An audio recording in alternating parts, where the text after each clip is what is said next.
as well as Mr. Adam Burke, President and CEO of the Los Angeles Tourism and Convention Board. So I wanted to start this conversation with some statistics so that we can really establish a baseline for the weekend as we go into the topic of multicultural and heritage tourism and the niches available as business opportunities. So we're talking about African American leisure and group travel. Spend is approximately $129.7 billion per annum. The Asian American leisure and group travel market spends about $115 billion per annum, and the Latino Hispanic leisure and group travel spend is about $113. So we're talking about $350 billion per year just in leisure and group travel alone, compared to the Caucasian spend, which is about $900 billion annually. So we're 1/3 of that market. So I really wanted to emphasize that also when you talk about female versus male travelers, that there is a contrast there as well, because women make decisions. Where are we going on vacation? Where are we eating for dinner tonight? All of those things. And you do see that they are the primary decision makers in those households. So Latia, tell us about what your market does in the Bahamas with regard to diversity offerings and how you really target private aviation, luxury travel, MICE and SMERF with regard to diversity. Thank you so much for that question. So when we look at the islands of the Bahamas, we are a luxury destination, and as such, there are many properties that we have, like a Goldwyn Ocean Club.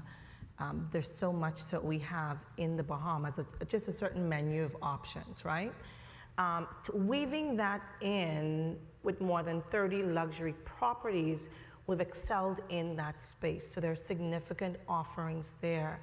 And we also find that many of our guests in the private aviation space, for example, frequent the Bahamas, come enjoy. The numbers pre-post-pandemic has doubled. 2023, we saw 300,000 private planes come in destination. And so for us, from an investment perspective, we're continuing to look at the pipeline to make sure that these offerings continue. So there's a montage in Abaco that's coming up, or a Sixth Senses in Grand Bahama. So we're doing quite a bit in that space, and we're really excited about it. Groups represents about 40% of the business in destination. And what we've done at the Bahamas Ministry of Tourism, we've ensured that the organization, the ministry, is structured and designed to achieve our strategic intent. So for me, I have about maybe 40 departments under my portfolio. And in groups, I have 3 different segments. And I have a director that focuses on the MICE market. And so she's out there pounding the pavement, meetings, incentives, conferences. She's doing that. And then I have a director that looks at the SMERF market. And so he's out there, social, military, religious, educational, fraternal. He's there, and he's in that space. And then home on the ground, I have a groups facilitation team. Because at that point, you now have a captive audience, and you're not going to get them, but they're actually here. And so in addition to facilitating and doing everything and meeting their needs, you're now looking at it from a sales perspective as well. And so for us in destination, we have beautiful facilities. The infrastructure is there. The airlift is in the islands of the Bahamas. There are things to do. We see the pre and post trips coming in for these types of events as well. And the demand is there. We've seen 70–80% occupancy in our properties in New Providence alone. And we have conferences and groups booked up to 2026. So, in the slower months, maybe May, September, there used to be a lull. They're not as soft as they used to be. And I mean, conferences like the Grand Boulé, we've seen them. We've just announced our Prime Minister that Canto 2025 is going to be in destination. So there's a whole lot that happens in the Bahamas. Bahamar, Atlantis, they're always buzzing, always things to do. But if you want something smaller, a corporate retreat, a getaway, we have that as well. And those types, the smaller ones, can certainly be facilitated in some of our islands. So, we're really pleased about our performance. We're seeing record-breaking year, having a record-breaking year again in the Bahamas. And these are areas that we continue to pound the pavement to ensure that we capitalize on all opportunities. Well, that is so great. You know, when you talk about attraction and all the things that make the islands of the Bahamas attractive for groups, especially, and the multicultural market, thank you for sharing that. Adam, you know, when you talk about global attraction, there has been a downturn in your Asian market going into Los Angeles post-COVID, and that is still recovering there. But where is the global appeal happening, especially with regard to multicultural markets and all of the international events that are going to be headed to Los Angeles? Yeah, well, first of all, I have to say, I mean, I was very much looking forward to this because some 35 years ago, my wife and I actually met when we were both working in the Bahamas. So it will always hold a very special place in my heart. Come back home. I will say, first of all, kind of taking a step back, I think it's important to recognize that what we do, what you all do, is incredibly important. I like to think of it as none of us are really competitors because being part of the global tourism community, we're in a world that's becoming increasingly polarized, and I can't think of anything better than tourism that helps people really break through those barriers. I mean, I'm sure you've heard the Mark Twain quote that travel is fatal to prejudice, bigotry, and narrow-mindedness. And if we ever needed that, we need it today. So in terms of, you know, multicultural marketing, and I think, first of all, it goes back to LA's heritage. The pobladores were the original founders of LA, and what a lot of people don't know, and honestly, I think it's because, you know, there are some pretty dark periods in the US history where I think we tend to forget our origin story. So the pobladores was a group of 44 settlers who were all of Black, Hispanic, and indigenous descent. That's LA's origin story. And so when you look at multicultural marketing, I think it creates this huge opportunity for our industry, because if you look at evolving consumer trends, certainly people still want to come for the big checklist items. They want to go to SoFi Stadium, they want to go to Universal, but particularly among younger travelers, they really want to experience the destination like a local. And so as a result, it is one of the biggest emerging markets. And for a city as diverse as Los Angeles, Angelenos come from over 140 different countries. There are over 220 different identified languages spoken. It's about leaning in with authenticity. So for example, we have Little Tokyo. It's one of only 3 official Japan towns in the United States. Koreatown, K-Town, is the largest Korean population outside of Korea in the United States. And then to me, the huge opportunity is South LA, historic Crenshaw. A great example is Destination Crenshaw is going to be opening up on a rolling basis this year. You can't define it as any singular thing, and that's why I love the economic engine and power of our industry. Destination Crenshaw at its heart is going to be the largest public art installation in the US devoted to Black and African American art and culture. It's going to be 1.3 miles along Crenshaw Boulevard, but what I love about it is they're using it as an engine for getting the arts back into the public school system. They're using it for workforce development. They're using it to make sure that diverse suppliers have an opportunity to be part of that. And we're working directly with them and community leaders in South LA to say, this is a singular moment and opportunity to really elevate a historically disadvantaged community. And you know, that cultural promotion with Los Angeles being so diverse with the different neighborhoods and just the way that it's evolved, that also leads to the promotion of your culture, making sure that people who are coming there because they want to experience it or because they want to be embraced by it. A recent study showed that 35% of travelers choose a destination based on if they feel welcome in that destination.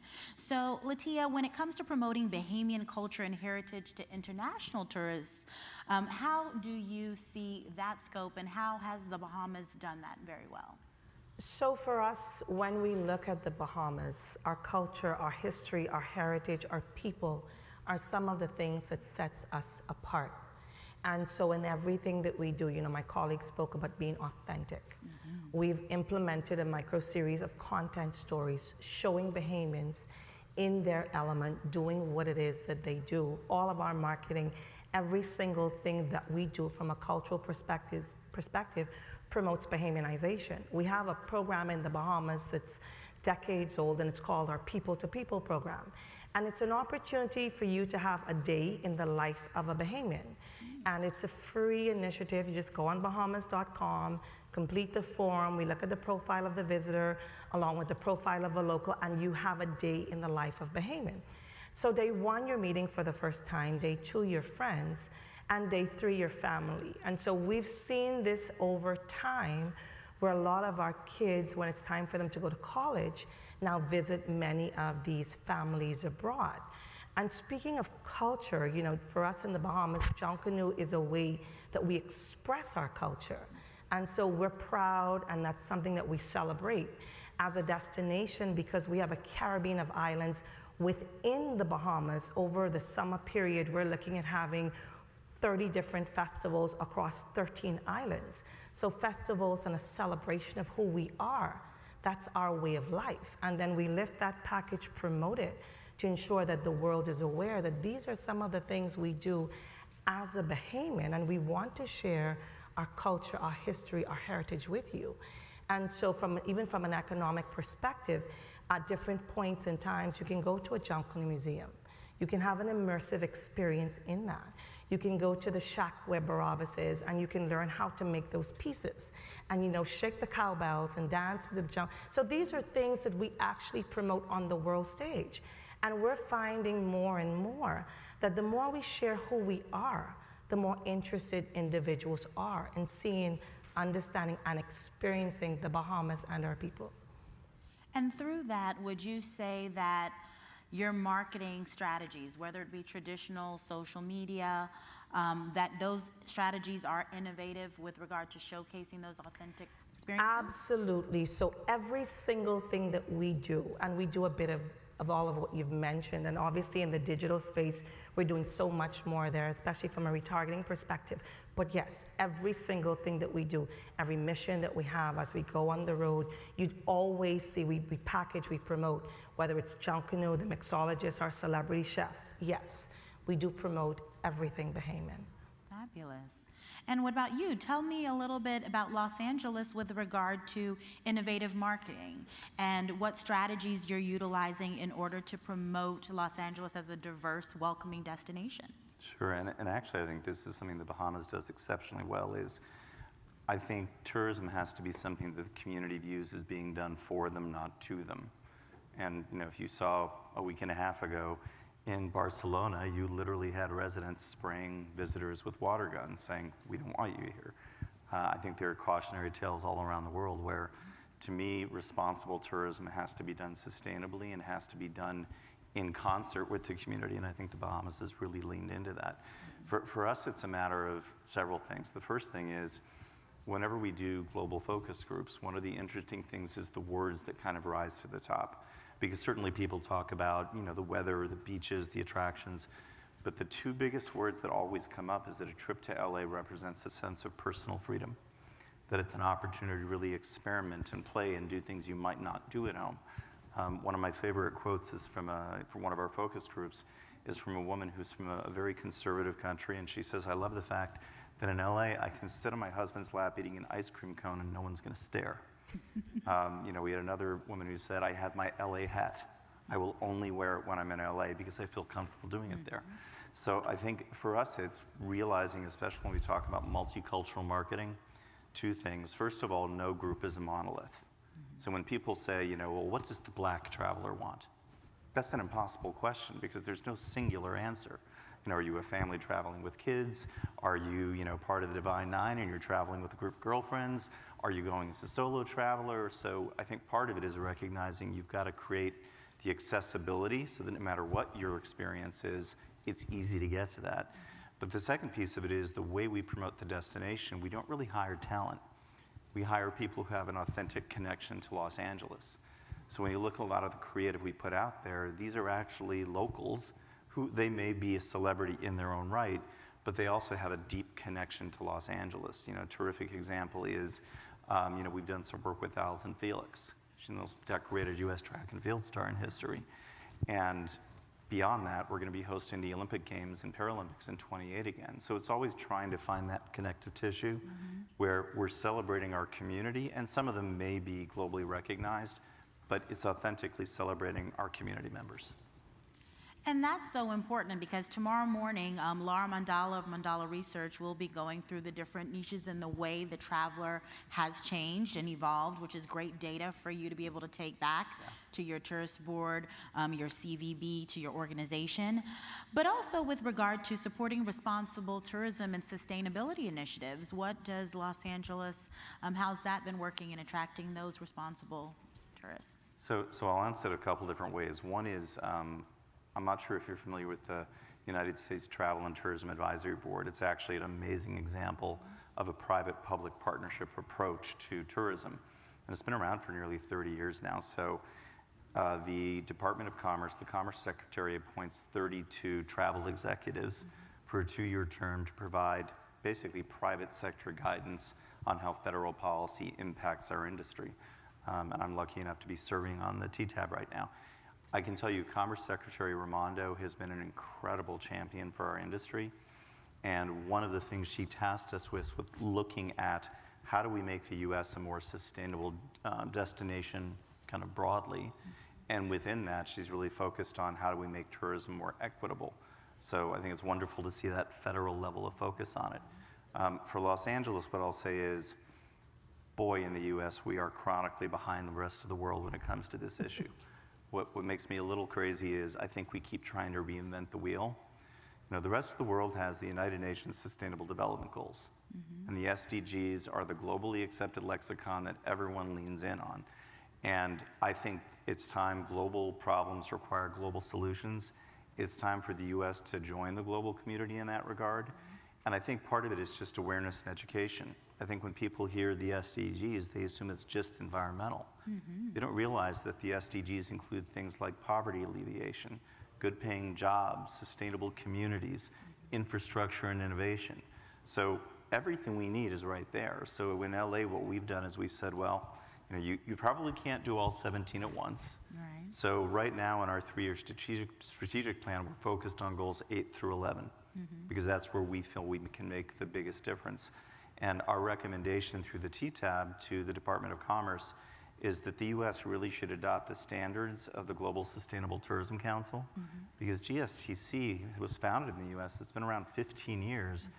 For over a decade and a half, they have had specific criteria around what a sustainable destination looks like. And I think if we could get the federal administration to adopt that, then every U.S. destination can start to use the same framework.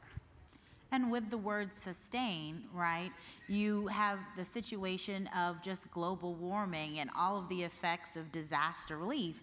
When I think of the Bahamas and not only the impacts of the pandemic, but also Hurricane Dorian, what strategies are being done in Abaco, the Grand Bahama, and how are you coping and dealing with moving past those natural disasters? So, the hurricanes were difficult, and difficult for me because I'm from Abaco. And going back home and seeing places that I've lived my entire life flattened and seeing the trees brown, and it was very difficult. But what I would say is that the Bahamas, our people are resilient. And so when we look at climate change and we look at the impact of climate change, a benefit that we have as a destination is that we have 700 islands, more than 2,000 keys.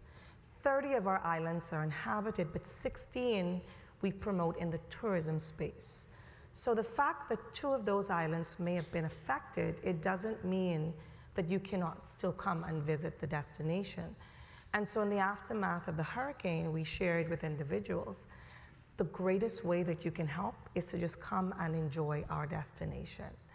And so we saw the outpouring of love where individuals came and they just supported the destination. Now, what we've also done, after Dorian, there was COVID. And so it was almost like a double whammy, if I can say that. And it was a very difficult period. In the islands of Abaco and Andros, we lost 60% of our mangroves. However, what we did do is we implemented what we call the Mission for Mangrove Project, where we sought to also commercialize some of it. We had stewards of the environment where we trained our local taxi drivers. We trained our tour guides, and they were able to share with our visitors some of what's being done with the mangroves, and actually created a tour that they taught them, and they were able to come and plant mangroves as well. And so it's going to take 10 years to restore the mangroves that we've lost. But these are some of the things that's happened. And then we had the coral is calling those initiatives, looking at coral and the regeneration. There's some things that we cannot change, but certainly we can guard against it. And to my colleague earlier, sustainability for the Bahamas is at the heart of every single thing that we do.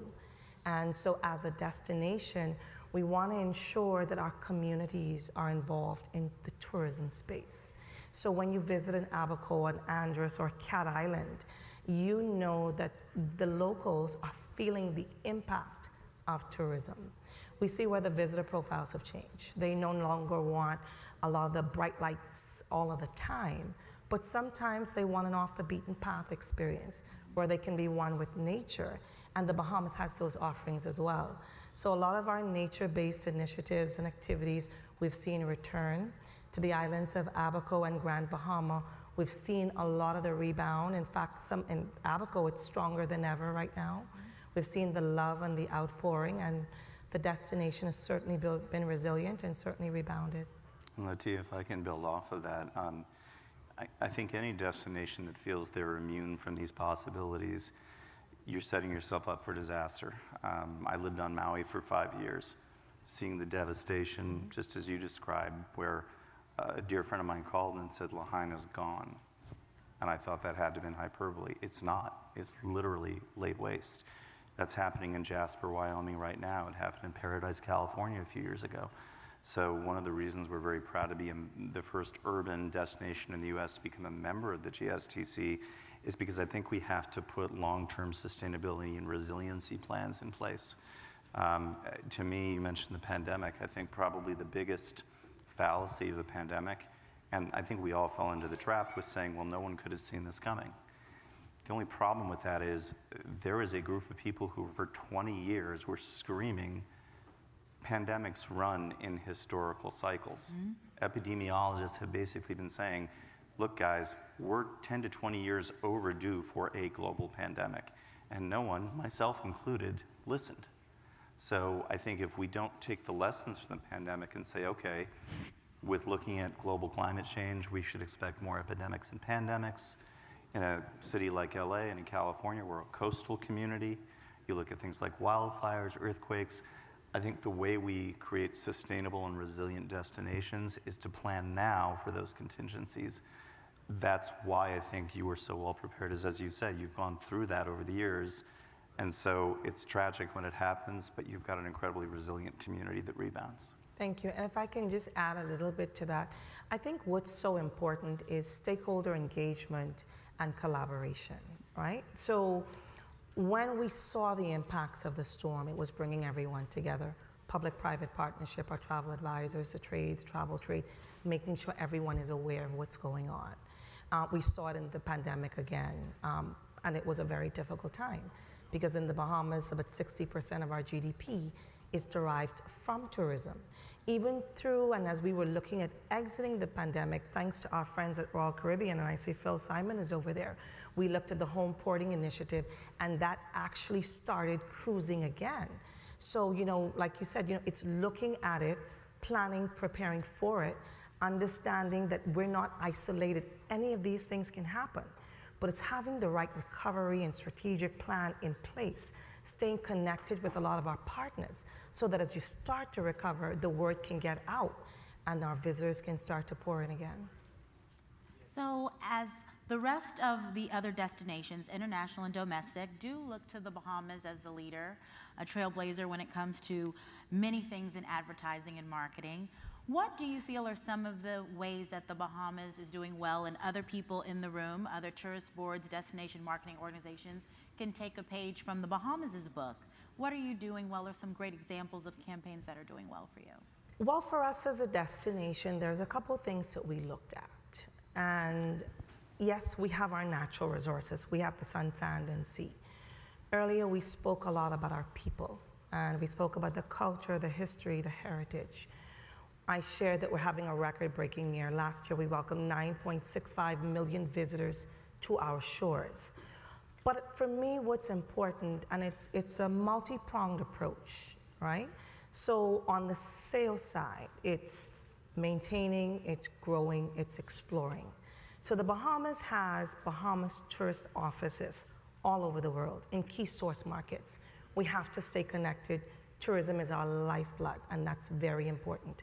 So the team's always on the ground, out there pounding the pavement. That's very important. And everything that they do, they review it, they assess it. We have certified boaters, divers, boat captains, pilots, because when we go to these shows, we have to speak the language. And when I want to convince someone to bring their craft, I have to tell them how to navigate to and through the destination. Yes, we have 30 airports. We have to give them the information, right? So from that perspective, and obviously the budget's not limitless, so it's constantly evaluating of what's being done. The same way we have Bahamas tourist offices abroad, we have those offices at home as well in our different islands. And so they're ensuring that we're able to deliver on expectation. But the most important part for me is that my 400,000 Bahamians are able to feel the economic impact of the tourist dollar. And so that's very important for us. So I shared about cruising, and in Nassau on a busy day, you can have 30,000 cruise ship passengers. Now, some may look at it and say it's a big number. Absolutely, it's a huge number. The beauty of it is everyone doesn't have to stay in one place. So there's the cruise port, there's downtown, there are the beaches, there are culinary tours, there are walking tours. There's so much for our visitors to do. So for me, you have to be very strategic, and your people must always remain at the fore. And for us in the Bahamas, what we've also done as a government, as an administration, we're creating access to opportunities. And so when we look at it, how does your everyday Bahamians tap into some of the access, tap into the opportunities? How can they now become owners? Because yes, we have jobs, and some of us may want to have jobs. But if I want to develop a business, I need to know what are the opportunities that exist? What are the niche markets? Who can I go to? And so through our Tourism Development Corporation, we're now creating access to opportunities. And you know, there's an amazing story that we also have. You know, the cruise lines came to us last year and they said, you know, we need more lifeguards.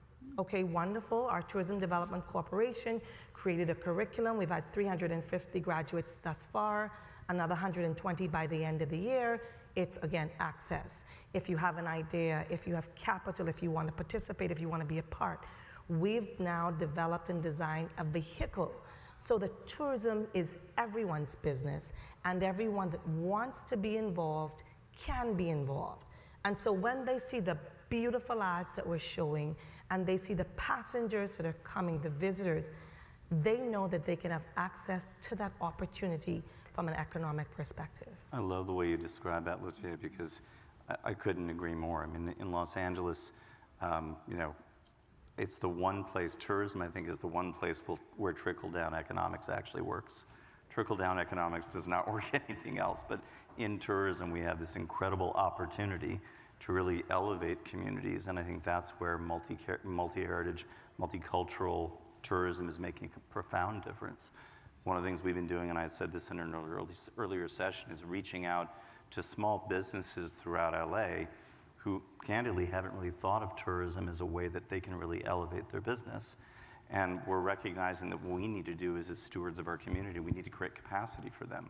So I had mentioned earlier, we brought 140 new small diverse-owned businesses into LA Tourism. We're a nonprofit membership organization, and we've waived their membership dues for 2 full years because it can't be performative. You can't just pat yourself on the back and say, look how many new diverse businesses we have.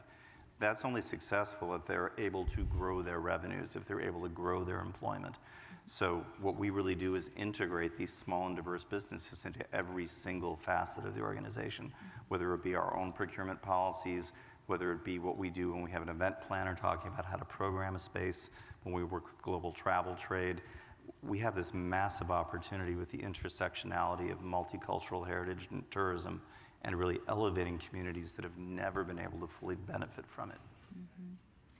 And you know, as we close, I want to thank both of you for this, because this is an opportunity for us that are stakeholders in the various aspects of multicultural and heritage tourism to really take a look at what the Bahamas and Los Angeles are doing well, and also to ask ourselves these questions about how can we enhance our offerings, how can we sharpen our saw to be more diverse, to focus on cultural promotion, and really those partnerships that you mentioned, because they're so key, because every person has a component, from the street sweeper to the carpet cleaner to the person who's the ambassador welcoming at the front door. So I want to thank you, Ms. Latia Duncombe, Director General of Bahamas Ministry of Tourism Aviation Investments, and also Adam Burke, thank you, from Los Angeles Tourist Board, President CEO. And really, I want to thank all of you for attending today. So please give our panelists a hand. So as we continue this conversation this evening, based on the time, my other job. This evening we are going to be having an opening reception aboard the South Beach Lady, so please ensure that you are at 5:30. We'll be departing from the lobby to ensure that you make the yacht for our wonderful reception. Also, tomorrow morning we'll be getting started in order to continue this conversation and to really dive into some key elements. So make sure that you do have your multicultural program book.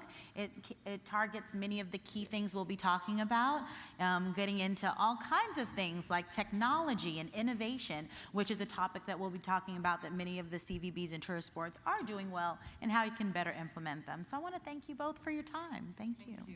All right. Thank you very much, PJ. What a great job. That 5:30 cruise is sponsored by the United States Virgin Islands Tourism Board. Please come and enjoy a Caribbean Steel Band. Buses depart at 5:30 from the front of the hotel, and will return after the cruise back here at 9. Again, thank you very much. Good job.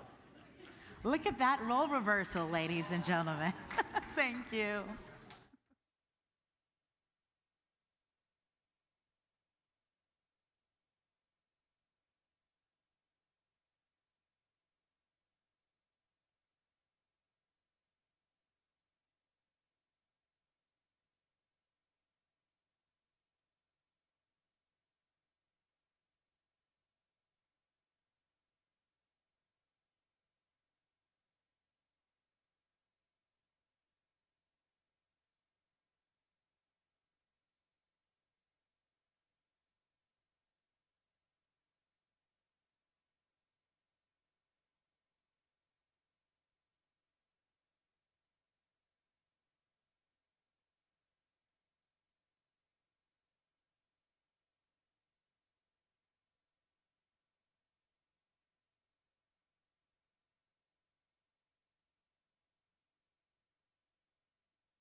they're still gonna photo with the Bahamian, with the Bahamas crew.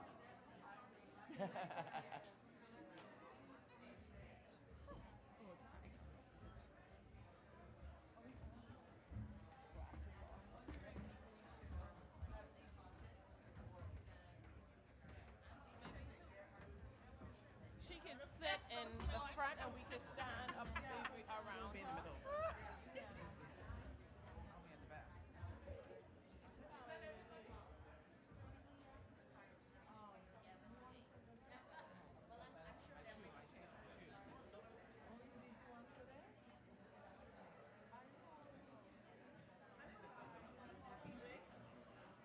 I don't know where PJ went. PJ, PJ, yeah, let PJ sit in the back. PJ, come.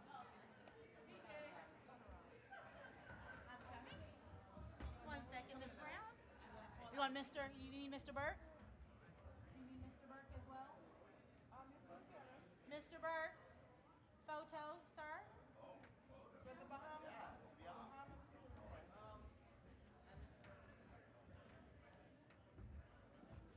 Say Mr. Burke, and I'm looking for my dad. We want you to sit next to you.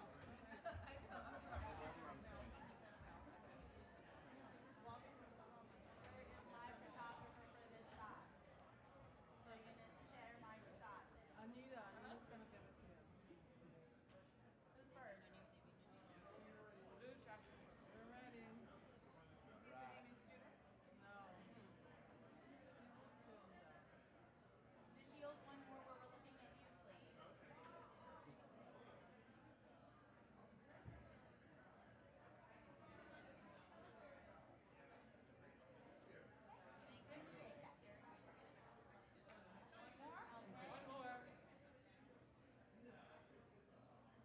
Thank you.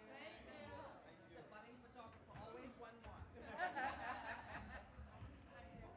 So I think Yes, you need to. I want to wait until 40, and we'll just leave the group 40, but 35 is still a good milestone. and we're doing onesies, no chair.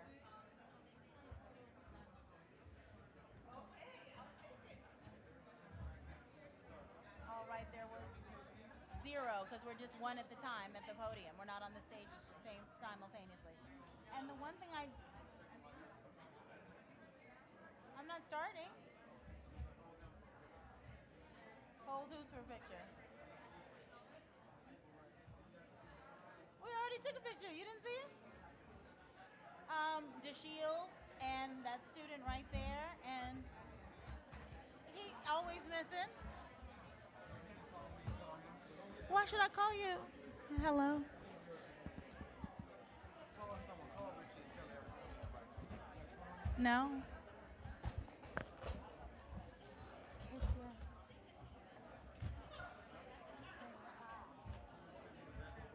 Okay. Is he waiting for me to start? Okay.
Oh, yeah, yeah. You want all of the people that were on here? You want like all the students and stuff? You like to do students again? Okay.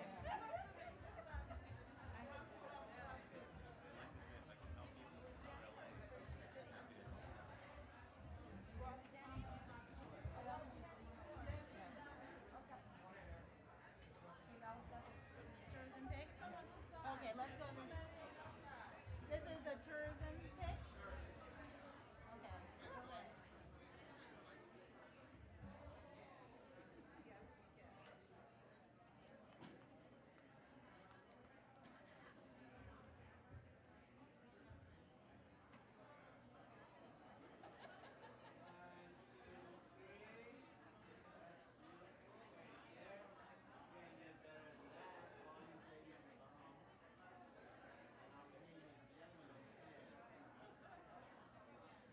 All right, Mr. Greaves? Mr. Greaves? Mr. Greaves is on the chair next, or you? Oh.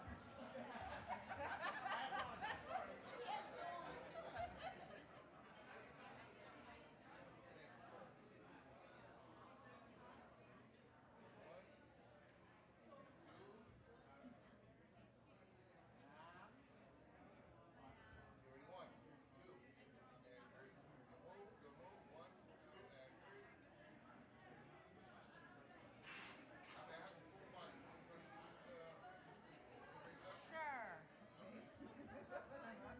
For ladies, all the whatever, all the shots. Okay.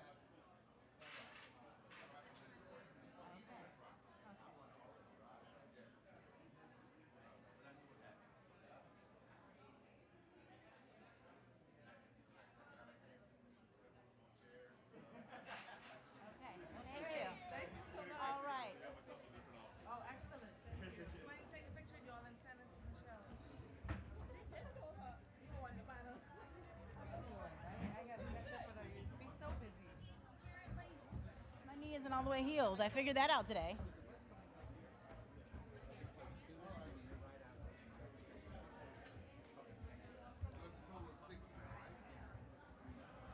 I'm on 8%.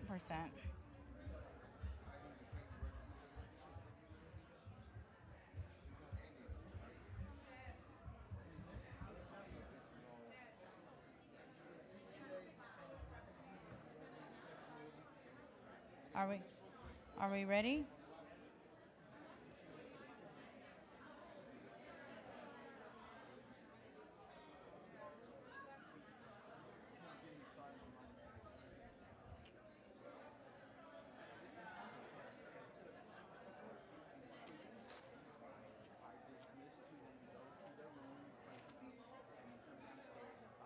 Yes. Yes. I can see.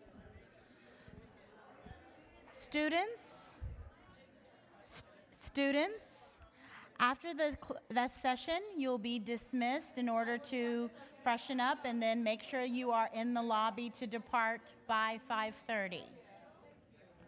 All right, thank you. All right. Yes, sir.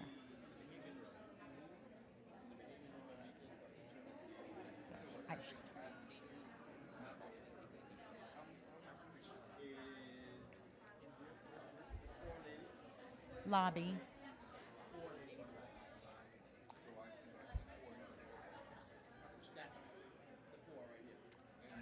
All right, ladies and gentlemen, let us get started with our opening session. If you could please take your seats, it would be fabulous.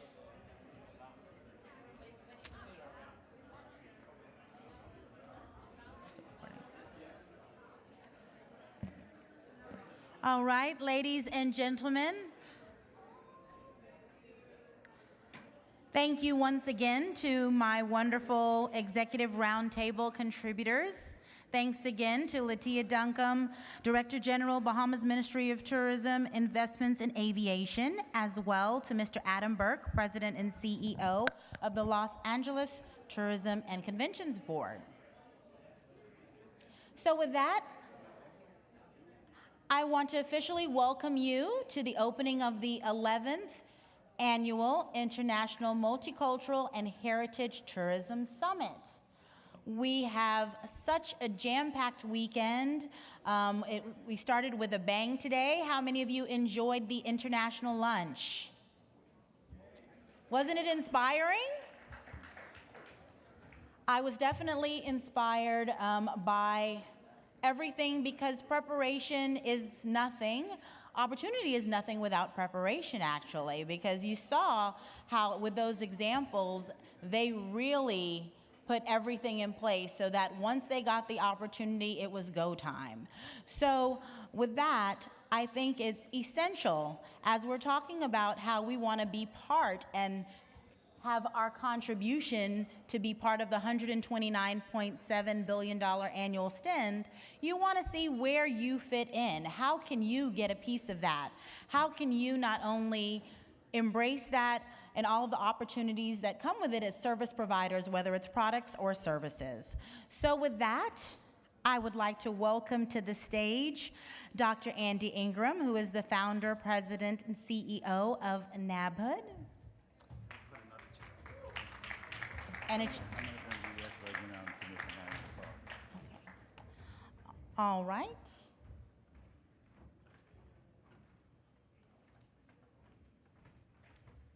I would also like to welcome to the stage Ms. Connie Kennard, Senior Vice President of Multicultural Tourism and Development from the Greater Miami Convention and Visitors Bureau. No, she's just doing the welcome, right?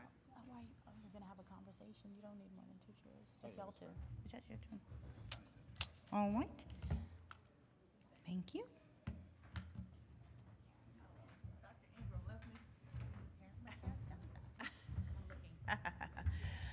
Hello, everyone.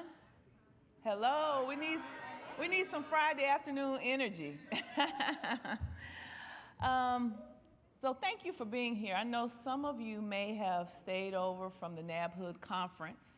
Hopefully so. Hopefully you learned a lot about the hotel side of the world, and thanks to Andy for extending the NABHOOD conference and adding in this multicultural portion.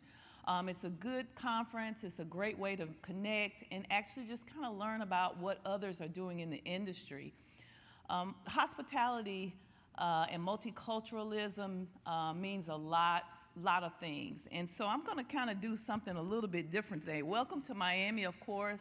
You know, I'm with the Convention and Visitors Bureau. Our hope is that you get out and get to tour our destination, of course.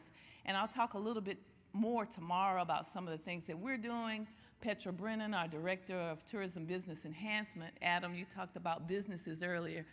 Petra leads a program for us where we connect with our businesses as well. So we'll listen for us tomorrow. But for today, I want to just do a quick honor, if you will, for a local person, trailblazer in our community, who was a historian, but yet she helped preserve some African-American historic sites in our community. And her name is Dr. Enid Pinckney. Some of you may remember her. She was here last year at this conference. She is a Bahamian, speaking of the Bahamas, and just a key part of this conference as well. I do an editorial for MIA Legacy magazine, and I'm just going to read you a little bit of this editorial that is actually due today that I've got to send in a little while. But I want you to know about Dr. Pinckney. No. Okay, hold on, y'all. Technical difficulties. Technical difficulties. All right. Dr. Pinckney, and some of this is to you, students. I didn't get to talk to you earlier, but it's imperative for our upcoming leaders, like you all and like many in this room, to know of those that came before and till the way, like Glow and Saul, so that they will have an easier path to walk. And in addition, it's an opportunity for me here to honor Dr. Enid C. Pinckney. She was a revered figure in the preservation of Black history. She stands as a testament to the profound impact that one individual can have on a community. Her life work is intertwined with a deep love for history and with a relentless commitment to the guiding and uplifting of our youth. She was a Bahamian, born and raised in Bahamas, but she also was a Miami person. And some of you may have heard of the Hampton House, the historic Hampton House. Anybody heard of that? Dr. Pinckney's most notable contribution is her tireless work with the historic Hampton House. The Hampton House, which was a Green Book property, and talk to Glow and Saul if you want to know what that means if you don't know. The Hampton House, once a vibrant hub for Black culture here in Miami during segregation era, had fallen into disrepair and faced demolition. Recognizing its historical significance, Dr. Pinckney spearheaded efforts to save and restore the site to a cultural center. That's just a little bit of what the editorial I'm doing, but I think it's important. We're here at this conference, we're talking about multicultural tourism, we're talking about history and heritage.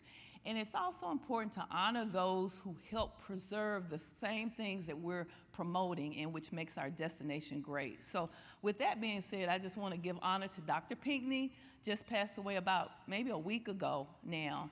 And so for us as a community, it's still fresh. We're sad, but we also celebrate her legacy. So shout out to Dr. Pinckney and her contributions to our destination, Greater Miami and Miami Beach. And with that, welcome to Miami and enjoy the rest of the conference. Thank you. At this time, I'd like to welcome Mr. Saul Herbert, bringing some remarks, as well as his lovely wife, Miss Gloria Herbert. Are you adding something? Want to bring it back? All right, and I'll also welcome back to the stage Dr. Andy Ingram.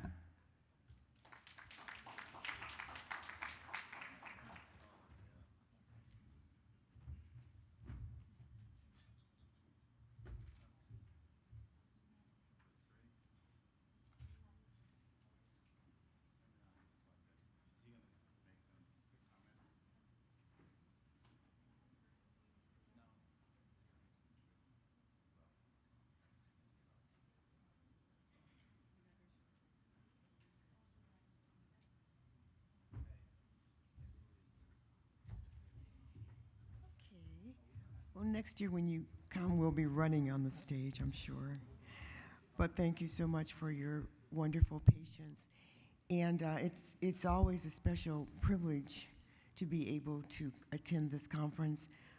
I remember when Andy, as he said, when he had hair, and we were walking fast, which has been a while, when we met in a small room in Los Angeles, and Andy was telling us about the importance of hotel development and ownership. And he said, I just can't get anybody quite to buy into that. And so I said, you know, why don't you just start your own conference? Why don't you just reach out and start asking that question? Who would like to own a hotel? If I show you how to do it, would you be interested? So to see over the years how this has evolved, it is just so touching. And always to see these young people here, that is especially heartening. So we welcome all of you. We thank you.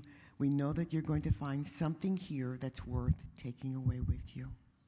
Have a good conference.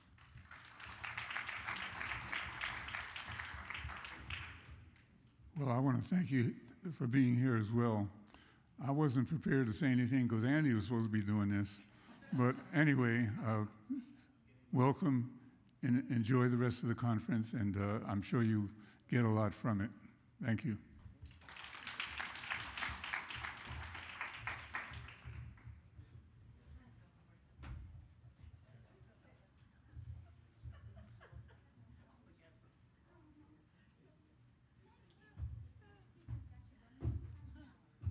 This is Andy, so I'm coming back to the mic. I forgot something, but it's very important.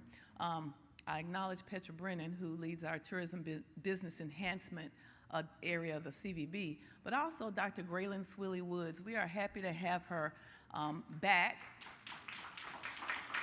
Dr. Woods leads our Black Hospitality Initiative, and it's a program about talent development, advocacy, mentoring, and scholarships. And it's a program we have for Black leaders in our community that are interested in being in the hospitality industry. And I know several of the BHI students are here.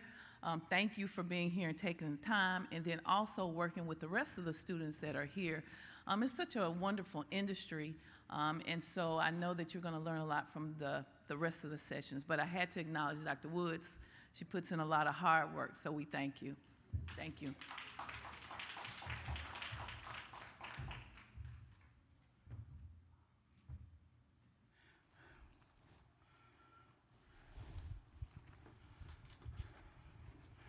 Please welcome to this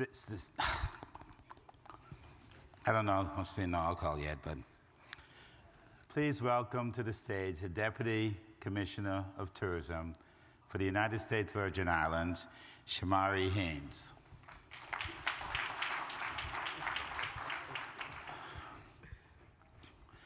So Shamari must be the youngest guy in here after the student. I thought he was a student.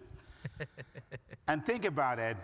At a destination that's so important to tourism, you've got a young, millennial, innovative guy. Shamari, introduce yourself. Good. You used to be an assistant, now you're the deputy. I want to see how some other folks can make it to that rank. So I actually started with the Department of Tourism as a contracted employee, greeting visitors at the airport and seaport. I was one of the first faces that you met as you got into the territory, specifically St. Croix. So I was that, hi, welcome to St. Croix. That was me. I did that for a few years, and then I had the opportunity to jump on board with senior staff. I started out as a special marketing assistant, and then the Division of Festivals was created in 2019 under legislation. I am the first assistant director for the Division of Festivals for the island of St. Croix, and I'm now the Deputy Commissioner for the Department of Tourism. I'm also the youngest Deputy Commissioner in the Virgin Islands government. Wow. I just made 32 on Monday. When I first met him, I thought he was here as a student. And I said, you don't need to go to that room. He said, I'm the Deputy Commissioner. United States Virgin Islands, beautiful St. Croix. Your major visitor are U.S. nationals. Correct. How many islands and what do people do in each specific island? So the U.S. Virgin Islands is made up of 3 different islands, St. Croix being the biggest, 84 square miles, and the only island with 2 towns, Christiansted and Frederiksted. Wait a minute, they only have 2 towns? 2 towns in St. Croix. What happened to the rest of the island? The rest of the island is estates, mostly residential. St. Thomas, which is the capital of the U.S. Virgin Islands, most people know of St. Thomas. They have the most cruise ships and airlift within the territory, so that's usually the popular spot. And then St. John, which is the smallest of the 3 virgins, is a national park. It has the most beautiful beaches in the territory, and Trunk Bay, which is one of the beaches, were just voted the #1 beach in the world. So it depends on what you're looking for. St. Croix is definitely based on authentic experiences. If you are seeking culture, history, St. Croix is definitely the place to go. If you want, that metropolitan city feel, definitely St. Thomas. And if you want to get away and hide and experience something really quaint and quiet, most certainly St. John. I always tell people, especially folks who live within the territory, if you want to hide in the Virgin Islands without leaving the Virgin Islands, go to St. John. Is it easy to get to all these places? Airlift is great from the U.S. and then connecting to these other islands? Yes, most certainly. There's more airlift into St. Thomas. We also service folks who are trying to get into the British Virgin Islands. So most folks fly into St. Thomas and then take a ferry over to the British Virgin Islands. Inter-island travel is pretty easy between St. Croix and St. Thomas. St. John is a 15-minute ferry ride away from Red Hook, which is located in St. Thomas. And then we have major airlift into St. Croix, Frontier Airlines, JetBlue is returning, American Airlines, Delta, and then in St. Thomas we service all of those same airlines as well as United.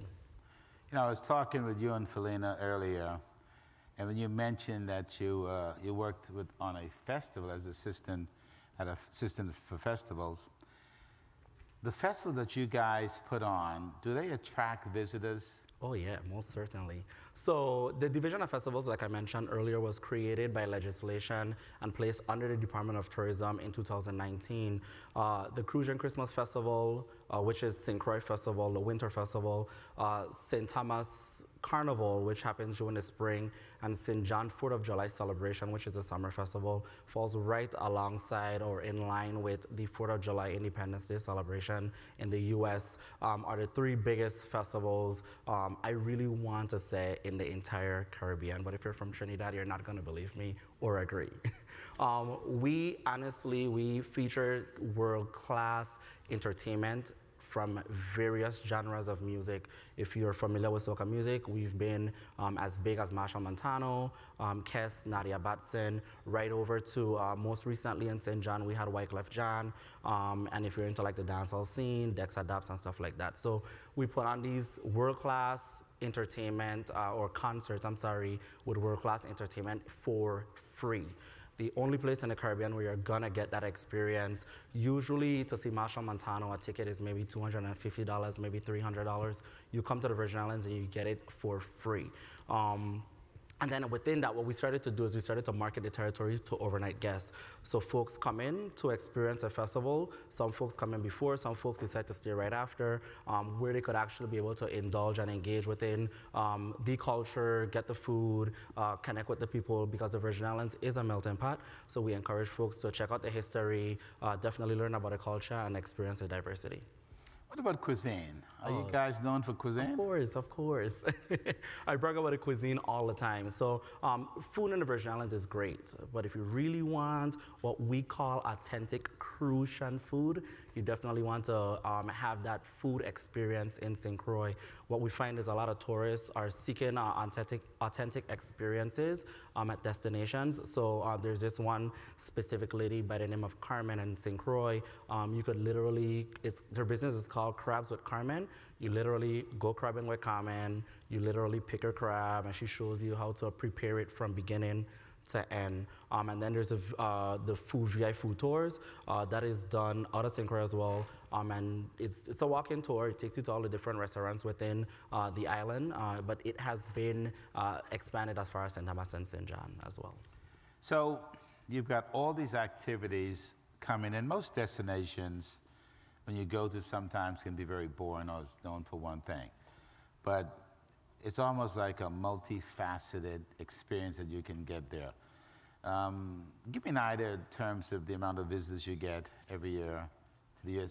And I know cruise passengers is a big part of that. Yes. So total, how many millions of visitors you get a year? Right now, what I'll say is the cruise ship lift is up 100% in St. Croix. Wow, 100%. 100%, correct. St. Thomas on some days see 5 cruise ships a day. There's 2 different docks. So they see almost 20,000 passengers on some days, just cruise lines alone. This past Monday in St. Croix was fortunate to have 2 ships, which isn't necessarily the norm so much in St. Croix, but as of recent, it is starting to become our norm, thankfully. But like I said, we're up 100% cruise ships in St. Croix. And then in St. John, we have folks, ships that may be coming out again, and then we just tender guests right over into Cruise Bay. Now, something that's important to us in the multicultural space is inclusion. Is any of the business of tourism seeping down to the man who's selling in his rum shop, who's selling an experience that they won't find in a hotel, the straw vendors?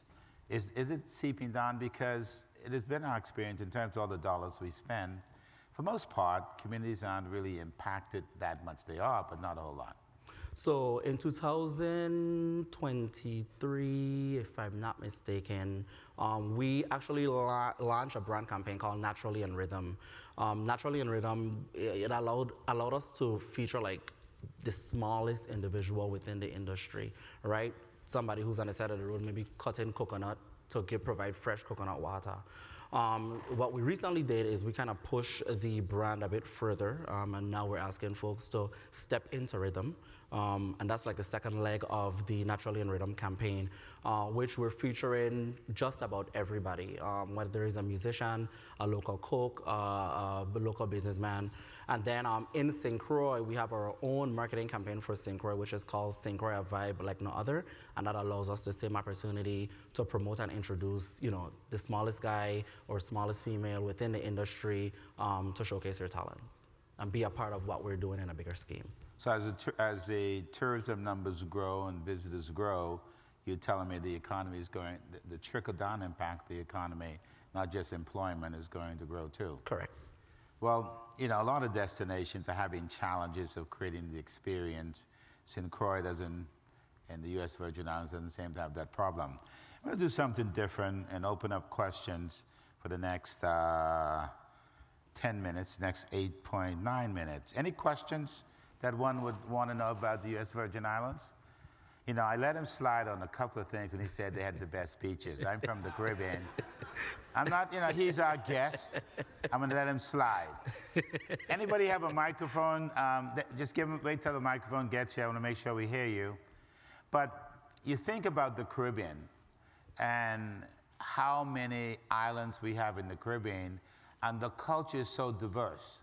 If you're in Anguilla, if you're in St. Martin, if you're in St. Bart's, or the Virgin Islands, you're going to have a different vibe, but it's still the Caribbean. Question. How you doing? I'm pretty good. Cephas Hepburn here from the University of Bahamas. Just a quick question. When it comes to the islands, what would be the most unique thing that they would see or take part in when they come to your part of the island? The carnivals and the festivals, I would say, would be the most unique thing. They are incomparable to none.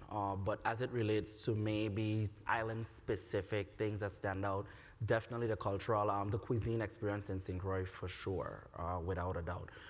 You go to one Caribbean island, you go to a beach, you've been to all beaches, although I always brag that the best beaches are in the Virgin Islands. But it depends, honestly, on what the tourists may be looking for. Authentic experiences, though, is definitely the way to go. Okay, so would you say, like most islands, seafood would be your primary source? I wouldn't necessarily say so in the Virgin Islands. We actually just made fish and fungi our national dish. A lot of people, they're not necessarily too keen on fungi. I love fungi, but that is something that is unique, specific to the Virgin Islands as it relates to the cuisine. Of course, you'll find seafood just about anywhere. I'll even go as far as mentioning an event. So we recently had a community event debate called Tart Wars. I'm not too sure if you guys are familiar of what a tart may be. In the Virgin Islands, the three most popular are coconut, guava, and pineapple. So we had a big community debate for some years that trickled. Right? It's a pastry, correct. That trickled down into a major community event maybe about 2 weeks ago. Coconut tart one, of course, that's my favorite. But those little experiences are definitely experiences that make the destination unique. St. Croix have a festival for just about every single thing you could think about. During the first weekend of December, we have the Crucian Coconut Festival, and everything during that festival is just coconut based. What the producers did 2 years ago is they actually made it into a 3 or 4 day event. So they added an art piece to it. So you could actually come, there's an art show, and then it just sums up into one big family event on the Sunday. Well, by the way, fungi. What's fungi for the group? Fungi is compared to cornmeal. Yeah, it's made out of cornmeal, but there's a different food that is almost of the same texture, but I can't remember exactly what it's called right now. So some people like true Crucian fungi is a ball of fungi. So you got ton it with a fungi spoon and polenta. Yes, polenta. It's like a polenta. Yes, correct. I'm sorry, I always forget that. But yes, basically it's more or less the same thing. But what I found recently is a lot of people aren't necessarily making fungi balls anymore. They're just like putting it in a plate like mashed potato, and some people like it like that as well. Next question. Hi, good afternoon, everyone. My name is Melanie. I'm from the University of the Bahamas as well. The question I had for you, I've traveled to the U.S. Virgin Islands on many occasions, Nice. St. Thomas being my favorite. But my question for you is, what would you say that you all are doing to expand your culture? What are you doing to bring more people to the U.S. Virgin Islands? So we've been marketing the territory to, like I mentioned, overnight guests.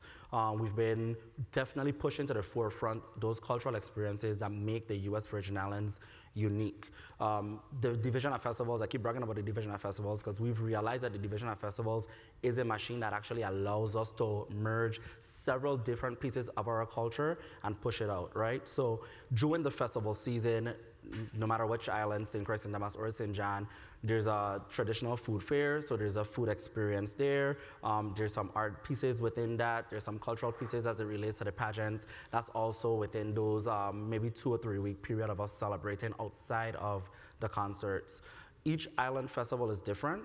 In St. Croix, we merge the Christmas celebration with the festival celebration. So our celebration really starts from December 1st right up until the first Saturday of January, right? And then we celebrate a month long during the month of April for St. Thomas. And then for St. John, there's just about a 2 or 3 week period. Well, but we've identified the things that make us unique, and we share it with people and tell people this is why you must come back. We see maybe upward of 5,000 people per night within those festival villages to come experience the concerts. And folks have been repeat return guests. They come back every single year, and what they do is they come back with folks. So the problem that we're now facing is infrastructure and trying to figure out how best we could make sure that the events are, one, safe, but two, provide the best experience for folks who may be coming to enjoy them. So you're saying that most people, if they go once, they typically may return because of the great experiences? Correct. Well, that's something a lot of other destinations can learn, because we thought that if you're a cruise passenger, which a lot of the Caribbean have, you get to see a snippet of what a destination is offering, and that would be an incentive to come back. Is there a large conversion from cruise passengers to overnight guests? In St. Thomas, yes. Oh, wow. What I found while working the cruise ship pairs is in St. Croix, folks return on cruise ships. And in conversation, they always say, I was here 20 years ago, I was here 30 years ago for an anniversary. So we find like folks come back, and like they're older guys or older females or older couples who have retired and are just like shooting a breeze or chasing the sun, as I call it. But definitely as it relates to a cruise ship to overnight guests, definitely in St. Thomas for sure. So we're just about out of time, but my final question, you have one question? I'm sorry. We'll take one more question. Oh, okay, Andy. Yes, actually, Gloria Herbert from Black Meetings and Tourism. And just as actually a follow-up to this young lady's comment and question regarding your marketing and your outreach, certainly USVI is extraordinary and unique in many ways. But for the sake of the students, a lot of marketing is done. It's segmented. So we have a lot of segmentation. As you are beginning to get your markets returning, are you finding that there's a greater interest in one? Is it European market, a geographical market? Is it a cultural market, African American market? And if so, how are you addressing that? Are you reaching specifically in any particular direction for any of these markets? How do you propose to bring those markets back as they all begin to generate more interest after COVID? So what we found is we have visitors and individuals who have interest within the destination from various markets. What we started to do is we started to promote the territory through different machines. We recently started a TikTok, which we found works really well for millennials and a younger group of travelers who want to get into the destination and overnight, maybe spend some time. But we haven't necessarily cut out any specific market. We've been basically telling everybody the Virgin Islands is open. During the COVID-19 pandemic, when cruise ships was completely, shut off from the world. What we found is we started a travel portal to get into the territory. And to this day, we still use that travel portal. We gather the information, and then we use the information gathered. Some of it we can't because of HIPAA, but the information that we can use, we've been using the travel portal as a tool to market the territory, push promotions out, work with different hotels, but we haven't cut off any specific group of individuals. We've just been putting the territory out here and telling folks to come. And I apologize if I'm talking really fast. In my mind, I'm talking really slow, but I get that all the time. So I'm okay with repeating myself if someone may have missed something, okay? That's the beauty of the Caribbean and the cultural differences. Some islands talk slow, some talk fast.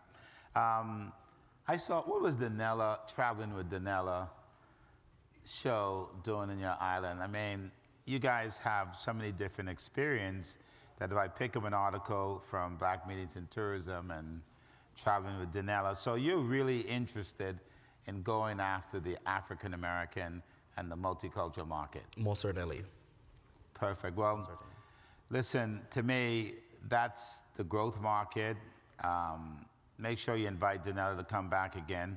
Definitely. Please join me in thanking this young Deputy Director of Tourism, Deputy Commissioner, on the great job. Keep up the good work, my friend. Thank you very much.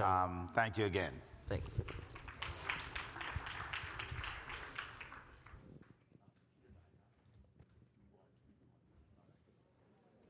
So we will see everyone to depart at 5:30 from the lobby. Thank you for joining our opening session of the 11th Annual International Multicultural and Heritage Tourism Summit. Students, you can head up to your rooms to freshen up, and please make sure you are on time so you don't get left. To be early is to be on time. To be on time is to be late, and to be late is unacceptable.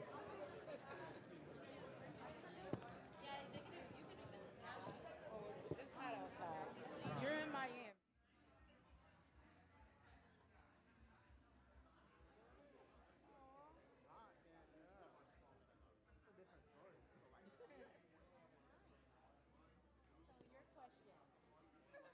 Do I have time to steal you? Yep, I'm sitting here. I don't think Okay. anybody cares. I'm over here hanging out. Yeah. Okay. So ultimately, the benefit of getting with a host is for the training, Yes. but all hosts don't do the same thing. So you want to make sure, and I can always kind of help you differentiate. I've been with 3 hosts over the last 22 years. Okay. Because you want to get your infrastructure together. And then where hosts also win is because they're going on bulk, they negotiate better commission rates. So say you're an agent off the street. Go get your clear card, get your LLC. Most suppliers are going to give you 10% commission. You get with a host, the good ones will give you 14, 16, 18% when you sell that product. So even if you're giving them an 80-20 split, you're still taking home more in your pocket. Plus they're offering training, webinars, on-demand portal for you to figure out what the hell you're doing. And then relationship-wise, they have business development managers. Like say you want to sell Royal Caribbean.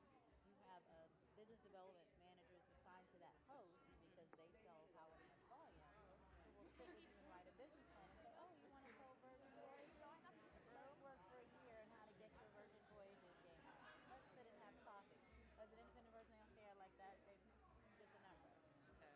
So most people I know and who are also part of my program, that's what they do, is align themselves. And then once they figure out the do's and the don'ts, what they like, what they're good at, then they go the next year and just renew independent. Because then you don't have to come